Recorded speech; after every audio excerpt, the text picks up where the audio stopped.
Okay, అందరికీ నమస్కారం అండి. మీకు తెలుసు మన ఏరియాలో మొన్న 13వ తారీఖున ఎలక్షన్ చాలా వరకు చాలా ప్రశాంతంగానే జరిగింది. మన తిరువురు ఏరియాలో కానీ మైలవరం ఏరియాలో కానీ ఏదో చిన్న చెదురుమదురు సంఘటనలు తప్పించి రిమైనింగ్ అంతా ప్రశాంతంగానే జరగడం జరిగింది. కానీ ప్రస్తుతం స్టేట్లో వేరే పరిస్థితులు నడుస్తున్నాయి. అనవసరంగా ఒకరికొకరు కవింపు చర్యలు, కావాలని ఒకరి మీద ఒకరు గొడవ పడటాలు జరుగుతున్నాయి. ఆ దృష్టిలో పెట్టుకుని ఇంకా ఎలక్షన్ కమిషన్ ఏదైతే నామ్స్ ఉన్నాయో ఇంకా ఈ ఫోర్స్ లో ఉంది. అది కాకుండా కూడా మన ఎన్టీఆర్ జిల్లా అంతా మైలవరం సబ్ డివిజన్ అంతా కూడా 144 సెకండ్ ఫోర్స్ లో ఉంది. కాబట్టి ఎవరు 5 కంటే ఎక్కువ మంది, 4 లేదా అంతకంటే ఎక్కువ మంది గుమ్మికూడి ఉండొద్దు. ఒకరికొకరు రెచ్చగొట్టుకునే వాక్యాలు చేసుకోవద్దు. అనవసరంగా మీ యొక్క బంగారు భవిష్యత్తుని కేసుల్లో ఇరుక్కుని పాటు చేసుకోవద్దు. దాని నిమిత్తం ఎక్కడైతే మాకు కొంత ఇన్ఫర్మేషన్ ఉంది, మాకు పలానా ఏరియాల్లో సెన్సిటివ్ గా ఉంటుంది, పలానా ఏరియాలు క్రిటికల్ గా ఉన్నాయి, కొన్ని ఏరియాల్లో ప్రాబ్లం క్రియేట్ చేయడానికి కొంతమంది కావాలని ఎగదోస్తా ఉంటారు. అలా ఎక్కడైనా కాదు. ఇవాళ అయితే మా రొటీన్ చెక్ లో భాగంగా ఖమ్మంపాటు చేశాం, మన దేవుని చెరువు చేశాం, నిన్న తిరువూరులో చేశాం, రేపు గంపలగూడెము, రెడ్డిగూడెము అన్ని ఏరియాలో కూడా చేస్తా ఉంటాం. ఇది ప్రత్యేకించి మా ఊర్లోనే చేశారని ఎవరు అనుకోవసరలా. మీ అందరికి మాత్రం ఒక రిక్వెస్ట్ అనుకుంటారో వార్నింగ్ అనుకుంటారో, ఈ ఏరియా పబ్లిక్ చెప్తున్నాను, మీరు మీ పనులు చేసుకోండి. ఓటింగ్ అయిపోయింది, అందరికీ అభిమానం ఉంటుంది. మీ అభిమానం కొద్దీ ఎవరికి వేసుకున్నారో అది వేరే విషయం. అది తర్వాత మాత్రం మీరు రెచ్చగొట్టే చర్యలు చేసుకున్నా, ఎవడైనా రెచ్చగొట్టితే మీరు రెచ్చిపోయినా మీ భవిష్యత్తు పాడవుతుంది.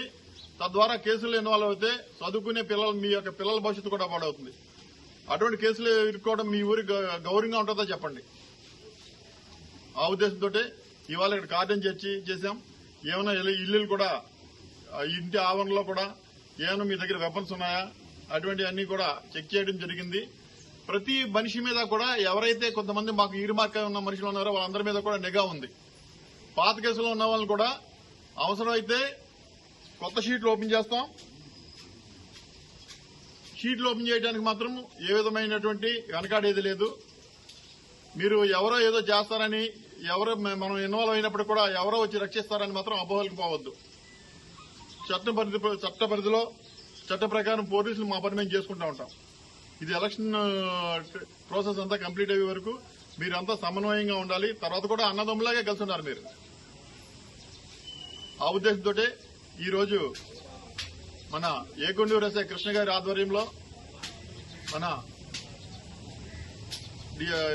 దిశ ఏసీపీ గారు, మళ్ళా నేను, నబీ ఇన్స్పెక్టర్, అందరు ఎస్ఐలు కూడా మరియు సిబ్బంది అంతా కూడా, మైలవరం సిబ్బంది, తిరువురు సిబ్బంది అంతా కలిపి కూడా ఈ ఏరియాలో కార్డన్ చేయడం జరిగింది. అలాగే మీ అందరినీ రిక్వెస్ట్ చేస్తాను కూడా, ట్రిపుల్ రైడింగ్ బాగా అలవాటు అయిపోయింది మీ అందరికీ కూడా. అప్పుడు ఏదైనా అనుకోని ప్రమాదం జరిగితే మిమ్మల్ని నమ్ముకుని ఒక కుటుంబం ఉంది, ఒక ఫ్యామిలీ మీకోసం చూస్తూ ఉంటుంది. అది మాత్రం మర్చిపోవద్దు. దయచేసి మీరు ప్రోత్సహించవద్దు. మీ పిల్లలు ఎవరైనా ట్రిపుల్ రైడింగ్ వెళ్తుంటే వాళ్ళందరికీ చెప్పండి. అర్థమవుతుందా మీకు? చెప్పండి. వాళ్ళకి వీడు వెళ్ళి వీడి పడిపోయినా, వీడికి దెబ్బ తగిలినా మీకే బాధ. లేదా ఎదురుగా ఏదైనా స్కూల్ పిల్లలు, చిన్న పిల్లలు అటు ఇటు వెళ్తూ ఉంటారు, వాళ్ళు ఎవరికైనా దెబ్బ తగిలినా వాళ్ళకి మీకే బాధ. అది గ్రహించండి. కొట్లాటికి ఎవరైనా వెళ్తుంటే కూడా మీ పిల్లల్ని చెప్పండి, బుద్ధి చెప్పి ఇంట్లో కూర్చోబెట్టండి. కౌంటింగ్ రోజున, కౌంటింగ్ తర్వాత కూడా ఏ విధమైనటువంటి విజయోత్సవాలకి పర్మిషన్ లేదు, ఊరేగింపులకి ర్యాలీలకి అవకాశం లేదు, పర్మిషన్లు ఇవ్వట్లేదు. 144 సెక్షన్ అమల్లో ఉంది. ఏ విధమైన బాణసంచ కాల్చడానికి కూడా పర్మిషన్ లేదు. దయచేసి అర్థం చేసుకోండి. మీ పిల్లల్ని, ఎవరైతే మీరు అభిమానించి మిమ్మల్ని గౌరవించే మనుషులు ఉంటారో వాళ్ళందరూ కూడా నచ్చ చెప్పండి. తర్వాత ఏదైనా జరిగితే మాత్రం భవిష్యత్తు పాడవద్దు కూడా అని చెప్పండి. ఇప్పుడు ఈ వెహికల్స్ అయితే ఉన్నాయి, అవి రికార్డు లేని వెహికల్స్ తీసుకొచ్చాం. మీరు రికార్డు చూపిస్తే మీ వెహికల్స్ మీకు ఇస్తాం. ఇప్పుడు ఇక్కడే ఇచ్చేస్తాను. రికార్డ్స్ ఏమైనా ఉంటే తీసుకురండి, మా పోలీసులు వెరిఫై చేసుకుని మీకు ఇచ్చేస్తారు. కానీ ఎప్పుడైనా దయచేసి మాత్రం రికార్డ్స్ దగ్గర పెట్టుకోండి. బయట ప్రయాణం చేసేటప్పుడు హెల్మెట్ కూడా పెట్టుకోండి. రోజులు బాగలా, యాక్సిడెంట్లు ఎక్కువ మంది దెబ్బలు తగులుతున్నాయి. హెల్మెట్ పెట్టుకోండి. మీ అందరూ కూడా, పబ్లిక్ అందరూ కూడా మీకు ఒకటి చెప్తున్నాను, ఇవాళ ఆనందంగా గొడవ ఏదైనా పెట్టుకోవడం ఆనందంగానే ఉంటుంది. కానీ జరగరాని ఏదైనా జరిగితే మీ మగాళ్ళకి చెప్తున్నాను, మిమ్మల్ని నమ్ముకుని మీ వెనకాల ఒక కుటుంబం ఉంది, నీ భార్య ఉంది, నీ పిల్లలు ఉన్నారు, అది మాత్రం మర్చిపోవద్దు. అలాగే పిల్లలకి చెప్తున్నాను, మీరు ఏదైనా కేసులు ఇరుక్కుంటే మిమ్మల్ని నమ్ముకున్న మీ తల్లిదండ్రులు ఉన్నారు. ఇవన్నీ దృష్టిలో పెట్టుకుని ఉంటే మీకు మంచిది, మీ కుటుంబానికి మంచిది, సొసైటీకి కూడా మంచిది. అర్థమవుతుందండి?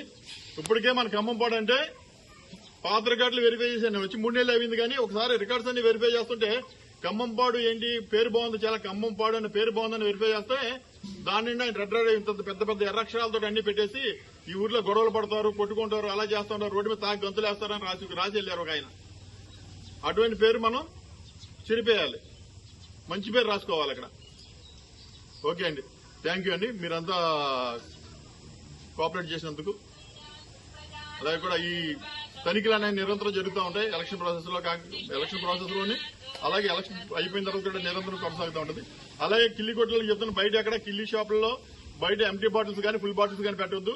లూజ్ పెట్రోల్ కూడా ఎవరు అమ్మొద్దు, కేసులు నమోదు చేస్తున్నారు. మీరు ఆల్రెడీ పేపర్లో చూస్తున్నారు, టీవీలో చూస్తున్నారు, పల్నాడులో ఏం జరుగుతుంది, అనంతపూర్లో ఏం జరుగుతుంది, చిత్తూరులో ఏం జరుగుతుంది. అటువంటి పరిస్థితులు మనకు తీసుకురావద్దు, తీసుకొచ్చి మీరు ఇబ్బంది పడొద్దు. మాదేమంతో కేసు కడతాం, జైలుకి పంపిస్తాం, షీట్ ఓపెన్ చేస్తాం.